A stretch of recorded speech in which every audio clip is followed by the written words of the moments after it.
आप देख रहे हैं यूट्यूब चैनल कॉमिक्स तक। आज की कहानी का नाम है डोगा को गाड़ो।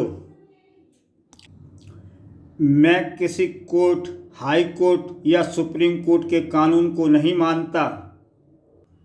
नियम व कानून बनाने का अधिकार सरकार को है और सरकार में मेरी ज़बरदस्त घुसपैठ है, क्योंकि जिसकी घुसपैठ सरकार में होती है वो कुछ भी कर सकता है। यानी मैं सिर्फ अपने बनाए नियमों और व कानून को मानता हूँ। कुछ दिन पहले शिक्षा मंत्री ने ये आदेश जारी किया था कि सारे देश के सरकारी स्कूलों की वर्दियाँ एक जैसी होंगी। Good, very good decision. और सारे देश में फैली छोटी बड़ी सभी कपड़ा मिलों ने उस आदेश के बाद सभी स्कूलों की मांग पूरी करने के लिए एक ही रंग का लाखों मीटर कपड़ा तैयार भी कर दिया। Good, very good decision. मगर सभी मिल मालिकों ने मेरी चेतावनी के बाद भी एक गलती कर दी। घुसपैठियों को उसका कमीशन नहीं भिजवाया, जिसका परिणाम है आज शाम के अखबारों में छपने वाली ये खबर मेरी ताकत का एक नमूना है। मगर घुसपैठियाँ, हमारे साथ ऐसा नहीं होना चाहिए। हम तुम्हारा कमीशन अपने साथ लाए हैं। मुंबई में दोपहिया वाहनों के चालक और पिलियन राइडर के लिए भी हेलमेट अनिवार्य हो जाएं, तो हमारी हेलमेटों की बिक्री बढ़ जाएगी। ऐसा ही हुआ। परिवहन मंत्रालय का आदेश दोपहिया वाहन के चालक और पीछे बैठने वाली सवारी के लिए भी हेलमेट आवश्यक है। घुसपैठिए के लिए कोई भी काम असंभव न था, चाहे वो भूमाफिया से ही क्यों न जुड़ा हो। मुंबई में प्रॉपर्टी डाउन पर है। अगर कुछ इलाकों की सरकारी ज़मीन के रेट सरकार खुद दुगना कर दे तो ज़मीनों के रेट्स बेतहाशा बढ़ सकते हैं। और ये काम सिर्फ ईमानदारी चीफ मिनिस्टर भाऊ साहब के आदेश पर ही हो सकता है। अगर चीफ मिनिस्टर के आदेश पर ही हो सकता है तो उसे मैं आदेश देना ही होगा। चीफ मिनिस्टर भाऊ साहब, जो कि इस समय मौजूद थे उस इमारत की 15वीं मंजिल के एक कक्ष में सैटेलाइट कार्यशाला के उद्घाटन के अवसर पर। इस कार्यशाला के बन जाने से देश में एक नई संचार क्रांति आएगी और उस क्रांति पर सबकी निगाहें अब पड़ी थीं तो नीचे जाती लिफ्ट में लिफ्ट की छत के रास्ते प्रवेश कर गई थी। अरे कौन हो तुम, यहाँ कैसे आ गए? जिसका नाम ही घुसपैठिया हो भाऊ साहब, उसे कहीं भी घुसपैठ करने से कोई रोक नहीं सकता। Guards arrest him. अरे वो दोनों अपना और अपने गनों का मुंह इधर नहीं करेंगे भाऊ साहब। वो दोनों घुसपैठिए की ताकत को जानते हैं। लिफ्ट क्यों रोक दी? बटन दबाने से लिफ्ट तो चल पड़ेगी भाऊ साहब, मगर सांसें एक बार रुक जाएंगी तो दुनिया का कोई बटन नहीं चला सकता। क्या चाहते हो? कुछ जगहों पर सरकारी ज़मीनों के रेट्स दोगुने करवाना चाहता हूँ और ऐसा आदेश डेवलपमेंट अथॉरिटी को आप ही दे सकते हैं। भभक उठा भाऊ साहब का ललाट। यह नहीं हो सकता। ज़मीनों के रेट्स बढ़ जाते हैं तो अपने लिए छत की तलाश में लगा गरीब आदमी टूट जाएगा। कम से कम मेरे इस कुर्सी पर रहते हुए मैं कोई ऐसा काम नहीं होने दूंगा जो जनहित में ना हो। घुसपैठिया को इनकार सुनने की आदत नहीं है भाऊ साहब। इनकार की सूरत में मैं देता हूँ सज़ा, और आपके लिए सज़ा है ये पेन बम, जिसे मैं आपके पूरे चेहरे पर रगड़ दूंगा। ओह! इसकी तीव्र रगड़ से उपजी जलन से जो फोपले आपके चेहरे पर उभरेंगे वो आपको हमेशा मेरी याद कराते रहेंगे। गुड बाय भाऊ साहब। मगर लिफ्ट से एक कदम भी वो बाहर न रख पाया, क्योंकि उस शक्तिशाली घूंसे ने उसे वापस अंदर उछाल दिया। ये बात तुम्हारे लिए गुड नहीं है घुसपैठिया। डोगा आंसुओं से धुंधला गई आंखों से भाऊ साहब ने डोगा को देखा। डोगा ने पूरी बेरहमी के साथ उसके बालों को मुट्ठी में दबोचकर पेन बाम उसके चेहरे पर रगड़ दिया। कैसा लग रहा है घुसपैठिया? ठीक उसी पल जैसे बिजली सी कौंध गई, डोगा के सिर पर किसी ने वार किया। ओह, ये क्या! मेरी इस हरकत की भले ही कानून मुझे सजा दे, मगर मैं और मेरा परिवार घुसपैठिया के हाथों मरने से बच जाएंगे।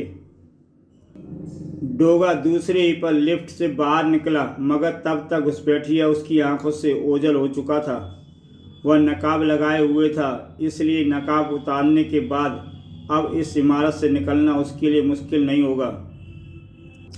इधर भूमाफिया दल का नेता भी देख रहा था घुसपैठिया की नाकामी को।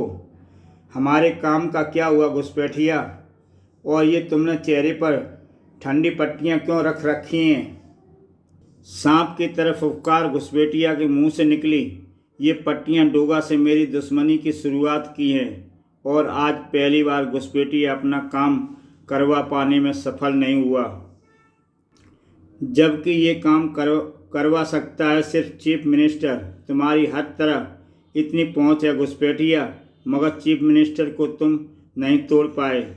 तुम मुझे चीफ मिनिस्टर क्यों नहीं बनवा देते घुसपैठिया, ताकि तुम्हारी पहुंच मेरे रूप में वहां तक भी हो जाए। भीषण चमक आ गई घुसपैठिया की आंखों में। अब यही करना पड़ेगा। अब मुझे देवता समझे जाने वाले गरीबों के नेता और चीफ मिनिस्टर भाऊ साहब को लोगों की निगाहों से गिराना होगा। रात का सन्नाटा। फोटोग्राफर सेठी की आंखें सामने कुछ देखकर चमक उठीं, जैसे चूहों को देखकर बिल्ली की आंखें चमक उठती हैं।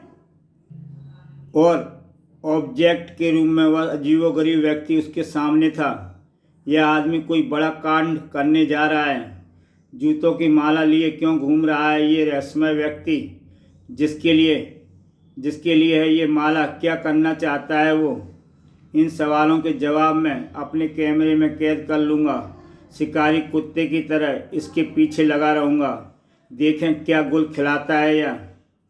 सेठी को क्या पता था कि 3 और शिकारी भी घात लगा रहे हैं, और उनका निशाना है सेठी के हाथ में पकड़ा महंगा कैमरा। महंगा कैमरा है, जापानी लगता है, 15-20 हज़ार से कम का नहीं होगा।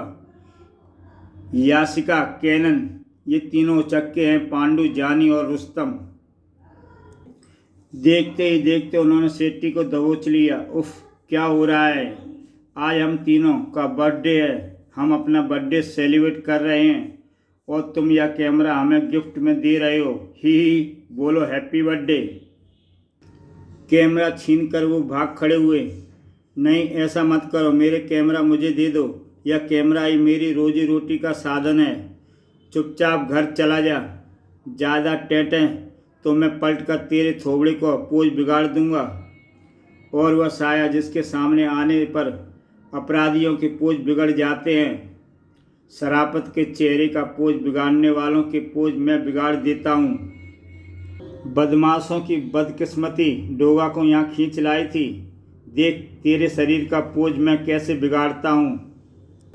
कैमरे इधर लाओ। सेठी ने उन उचक्कों को पिटते देख लिया था। वह डोगा के निकट आ पहुँचा। मेरा नाम सेठी है, मैं एक प्रोफेशनल फोटोग्राफर हूँ डोगा। ये कैमरा मेरे हैं, इन बदमाशों ने मुझसे छीन लिए थे, मुझे मालूम है। भागो डोगा, वो बदमाश भाग रहे हैं। उनके लिए इतना सबक काफ़ी है। यह लो, रात की कीमती है, कैमरे लेकर मत चला करो। पर एकाएक ही डोगा की निगाहें एक दृश्य पर जाकर ठिठक गईं। ओह, यह क्या अनर्थ कर रहा है? नमस्कार, 1.25 रुपये की अरदास माता कर दे तो पूरी आशा दे दनादन। डोगा उस तरफ झपट पड़ा। वह व्यक्ति चौराहे पर लगी एक दलित नेता की मूर्ति को जूतों की माला पहना रहा है। अगर खबर फैल गई तो सारे मुंबई शहर में दलितों और गैर दलितों में दंगे भड़क उठेंगे। इसे रोका ना गया तो गजब हो जाएगा। रुक जा शैतान। दाड़ पड़ा डोगा। क्यों कर रहा है तू ऐसी नीच हरकत? कौन है तू? मैं। और वह पागलों की तरह हंसने लगा। डोगा की मार के आगे तो फरिश्ते भी बोल उठते हैं, लेकिन जल्दी बोल, वरना जिस्म के सिर से पांव तक की हड्डियां चटका दूंगा। यह दुष्ट किसी और ही मिट्टी का बना लगता है। इतना पिटने पर भी वह दुष्ट हंस रहा था। मुझे और मार तब बताऊंगा कि मेरा नाम महात्मा गांधी है। घरवाले प्यार से मुझे इंदिरा गांधी कहते हैं। मुझे और मार मज़ा आ रहा है। पर तू कौन है? तू कोई भगवान है क्या? डोगा का माथा ठनका। ओह, यह तो पागल है। मुझे भगवान मिल गया, मुझे भगवान मिल गया। इससे पहले कि कोई देख ले, मुझे मूर्ति के गले से माला निकाल कर फेंक देनी चाहिए। और किसी को यह पल अपने कैमरे के लिए बेहद सुनहरी लगने लगा।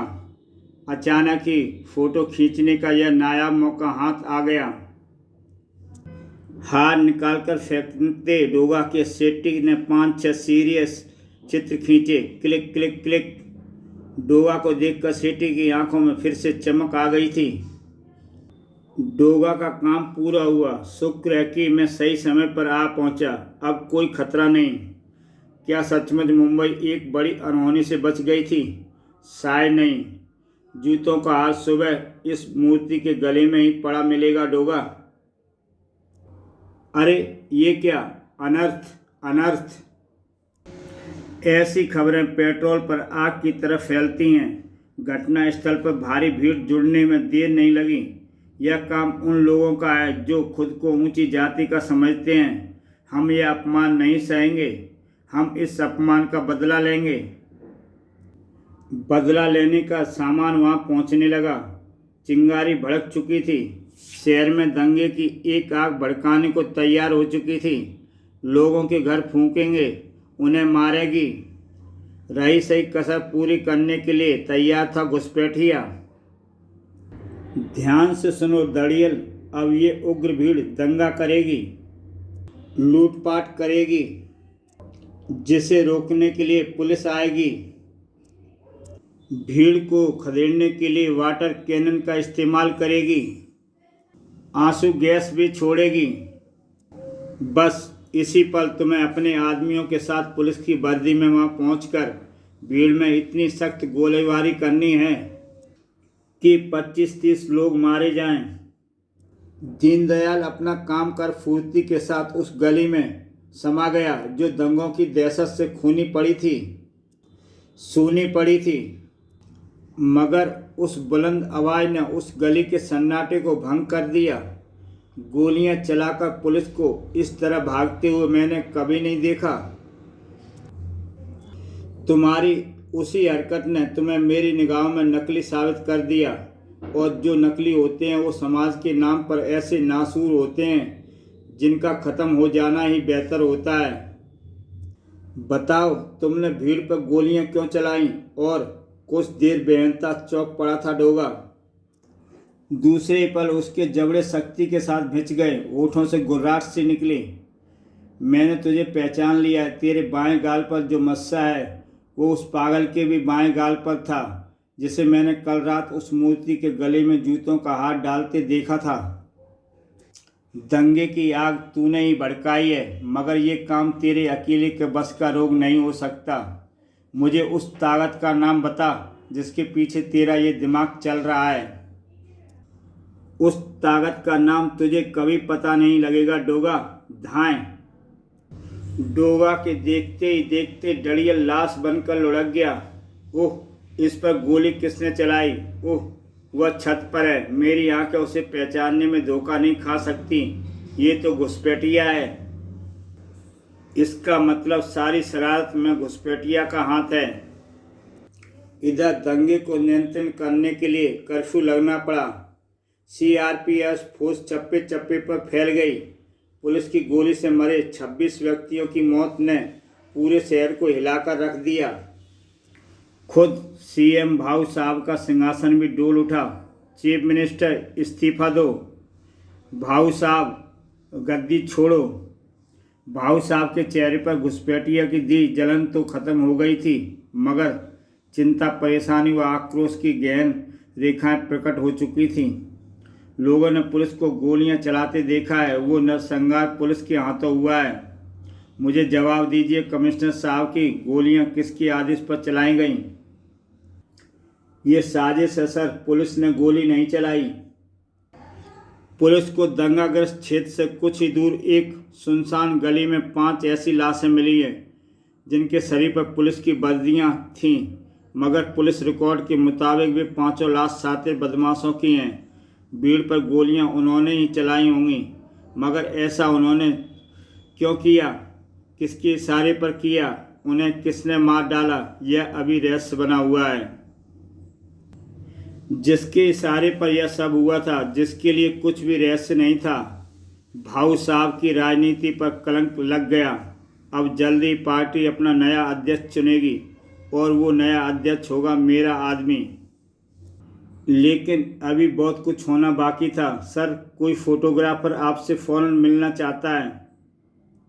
उसका कहना है कि उसके पास आज हुए दंगों को लेकर एक महत्वपूर्ण चीज़ है, उसे फ़ौरन अंदर भेजो। आने वाला सेठी था। हमारे पास वक्त बहुत कम है, कहो क्या कहना चाहते हो। मेरा नाम सेठी है सर, मैं एक प्रोफेशनल फोटोग्राफर हूँ और मैं कहना नहीं सिर्फ सर कुछ दिखाना चाहता हूँ। सेठी ने अपने हाथ में थमा लिफाफा भाऊ साहब की ओर बढ़ा दिया। ये क्या है, आप खुद ही देख लें सर। और उस लिफाफे में से निकली वह तस्वीर देखकर भाऊ साहब की आंखें आश्चर्य के मारे बुरी तरह से चौड़ी हो गईं। ये तो डोगा है और उसी मूर्ति पर जूतों का हार पहना रहा है, जिसके कारण आज शहर में दंगा भड़क उठा। करोड़ों रुपए की संपत्ति स्वाह हो गई है। 26 निर्दोष लोगों की जान चली गई है। ओ गॉड, क्या ये खूनी हरकत डोगा ने की है? मगर हमने तो उसके बारे में कुछ और ही सुना है, बल्कि देखा भी है। नहीं, घृणा है, ऐसे घृणित काम नहीं कर सकता। ये तस्वीर धोखा है, फ्रॉड है। लेकिन ये भी सच है कि तस्वीरें झूठ नहीं बोला करती। तस्वीरें भी कभी कभी झूठ बोला करती हैं सर। भाऊ साहब अवाक से सेठी का मुंह देखते रह गए। क्या मतलब? क्या ये तस्वीरें झूठ बोल रही हैं? ना तो ये तस्वीरें झूठ बोल रही हैं और ना ही वो सच है जो आप सोच रहे हैं। हकीकत ये है कि इस तस्वीर में डोगा इस मूर्ति के साथ कोई शर्मनाक और गलीच हरकत नहीं कर रहा, बल्कि वो पूरे शहर को उस आग में झुलसने से बचाना चाहता था जो एक पागल की पागलपन हरकत के कारण लगने वाली थी। सेठी वह सारी बातें भाऊ साहब को बताता चला गया। इस तस्वीर में डोगा भले ही एक पवित्र काम कर रहा है, मगर मैंने उसकी तस्वीर अपने प्रोफेशनल का कारण उतारी है। ये तस्वीर आपको और आपकी साख को बचा सकती है भाऊ साहब। आज कुछ भ्रष्ट नेता हत्याओं का जिम्मेदार आपको मानकर आपसे इस्तीफे की मांग कर रहे हैं। सारा शहर भी आपको एक गोली चलाने का दोषी मान रहे हैं। लेकिन अगर ये तस्वीर लोगों तक पहुंचा दी जाए तो आप दोष मुक्त हो जाएंगे। ये तस्वीरें डोगा को इस सारे कांड का मुजरिम बना देंगी। हालांकि उसके बाद डोगा नहीं बचेगा। शहर की जनता और पुलिस मिलकर डोगा को कुत्ते की तरह फाड़ खाएगी। वो तो यूं भी कानून की नज़रों में अपराधी है पर आप बच जाएंगे। आपने आज तक देश की जो निस्वार्थ सेवा की है उस पर कलंक नहीं लगने पाएगा और इसी कारण ने मुझे इस तस्वीर सहित आपके पास आने पर विवश कर दिया है सर। अब निर्णय आपके हाथ में है। अगर आपको ये तस्वीर चाहिए तो आपको मुझे इसकी कीमत चुकानी पड़ेगी।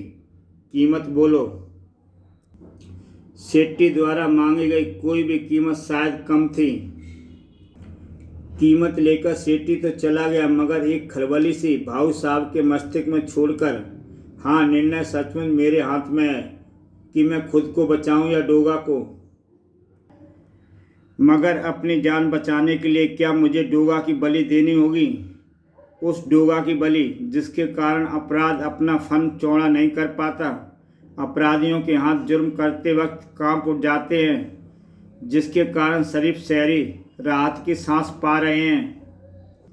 अगर ये तस्वीर छप गई तो डोगा की मौत हर हाल में निश्चित है, और अगर नहीं छपी तो उस फैसला फौरन करना होगा।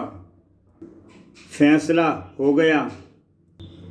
मैं अपनी जान बचाने के लिए डोगा की बलि नहीं ले सकता, तो फिर मेरे सामने यही एक रास्ता है कि डोगा को मुजरिम साबित करने वाले इस तस्वीर को जलाकर मैं भाऊ साहब। रिवाल्वर से निकली गोली ने भाऊ साहब की कनपटी के परखच्चे उड़ा दिए थे।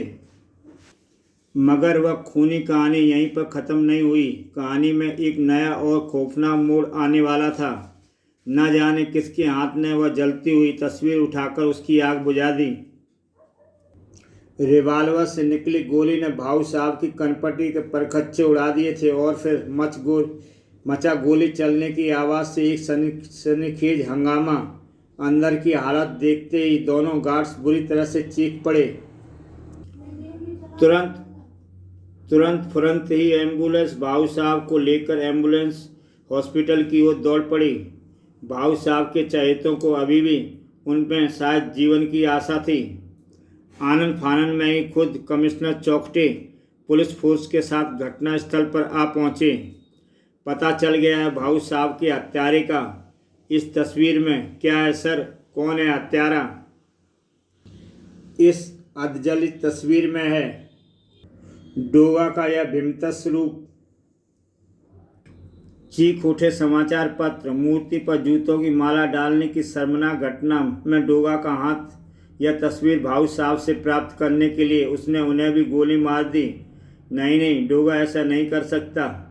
तस्वीर न छपी होती तो मैं भी यही कहता। मगर अब तो पूरा शहर चीख चीख कर वही बात कह रहा था। 26 हत्याओं के दोषी भाऊ साहब नहीं बल्कि डोगा है, जिसने जली तस्वीर प्राप्त करने के लिए भाऊ साहब को गोली मार दी। जलाओ डोगा का पुतला, राख कर दो डोगा को, खूब जलाओ पुतले। डोगा दूध का दूध और पानी का पानी करने के लिए एक एक फोटोग्राफर तक पहुंचेगा, क्योंकि तस्वीर खींचने का काम एहसान फरामोश सेठी के अलावा उस वक्त कोई और नहीं कर सकता था। सेठी का काम, मैं सेठी बोल रहा हूँ। मेरे पास डोगा के उस मूर्ति पर जूतों की माला पहनाते और फिर कई फोटोग्राफ्स हैं, जिन्हें मैं देश के आपके सबसे बड़ी अखबार को बेचना चाहता हूँ। तुम फोटोग्राफ्स और नेगेटिव लेकर अभी आ जाओ। ओके, मैं आ रहा हूँ। सेठी के वहाँ पहुँचने से पहले ही डोगा उस तक आ पहुँचा था। टैक्सी। ओह, वह रहा सेठी। आखिर मैंने तुझे ढूंढ लिया सेठी। तेरे पास वे बाकी फ़ोटो भी होंगे जिनमें मैं माला फेंक रहा था। डोगा के देखते देखते सेठी टैक्सी पर सवार होकर निकल गया। सेठी को मैं हाथ से नहीं निकलने दूंगा, क्योंकि मेरी बेगुनाही का एकमात्र सबूत वही है। छीनी हुई कार अखबार के दफ्तर के सामने पहुंचकर रुकी। सेठी अखबार के दफ्तर में जा रहा है। तुम्हारा नाम सेठी है, जाओ, एडिटर साहब तुम्हारा इंतज़ार कर रहे हैं। एडिटर का इंतज़ार जल्दी ख़त्म हुआ। फ़ोटोग्राफ्स और नेगेटिव इस लिफाफे में हैं। अब मेरी कीमत मुझे मिल जानी चाहिए। हाँ, क्यों नहीं। अरे, इस हरकत का क्या मतलब है? तुम कौन हो? एडिटर साहब कहाँ हैं? मैं ही हूँ यहाँ का एडिटर, और मुझे घुसपैठिया भी कहते हैं। मुझे तभी से उस फोटोग्राफ्स यानी तुम्हारी तलाश थी। जिस वक्त भाऊ साहब की लाश के पास पड़े उस जले हुए फ़ोटो को ऐन वक्त पर पहुंचकर मैंने पूरा जलने से बचा लिया था। अब तुम जल्दी से मुझे बताओ कि ऐसे कितने और फोटोग्राफ्स तुम्हारे पास हैं। ओह, जल्दी से बताओ सेठी, वरना जान से जाओगे। सारे फोटोग्राफ्स और नेगेटिव यही हैं घुसपैठिया, मुझे जाने दो। ये फ़ोटोग्राफ डोगा को निर्दोष साबित कर देंगे, इसलिए इनका बचना मेरे लिए नुकसानदायक है। और तभी घुसपैठिया साहब, डोगा हमारे आदमियों को मारता हुआ सेठी की तलाश में इधर ही आ रहा है। कुछ ही क्षण बाद डोगा की उस शक्तिशाली लात के प्रहार से दरवाज़ा टूटकर गिरा। डोगा के उस भीषण प्रहार से घुसपैठिया को दूर उछाल फेंका। ओह, तू घुसपैठिया, तेरे यहाँ मौजूदगी सेठी से तेरी मिली भगत की कहानी मुझे खुद सुना रही है। उस वक्त तो तू बचकर निकल गया था घुसपैठिया, मगर आज डोगा तेरे सीने को अपनी गोली के काले बारूद से लाल कर देगा। मगर डोगा की उंगली गन का ट्रिगर नहीं दबा सकी। अरे इसकी उंगलियां तो कटी पड़ी हैं। डोगा ने आगे बढ़कर घुसपैठिया का मास्क नोच लिया। तुम सेठी तुम। डोगा ने उसके मुंह पर चिपका टैग भी हटा दिया। ऐसा करते ही सेठी के मुंह ने ढेर सारा खून उगल दिया। और सेठी, किसने काट दी तुम्हारी जुबान और उंगलियां? मगर सेठी का हाथ अब भी फायर प्लेस की ओर उठा देखा। डोगा जैसे सब कुछ समझ गया, चीते की तरह झपट कर वह फायर प्लेस की तरफ पहुंचा। उफ, मेरी बेगुनाही के फोटोग्राफ्स घुसपैठिया ने इन्हें सेठी से छीन कर जलाया होगा। इसका मतलब घुसपैठिया भागने में सफल हो गया और सिर्फ यही एक अधजला फोटोग्राफ बचा है जो मेरी बेगुनाही का सबूत नहीं बन सकता। सेठी, आ रहा हूँ। सेठी पश्चाताप की आग में झुलसता डोगा के कदमों पर गिर पड़ा और बेहता रो पड़ा।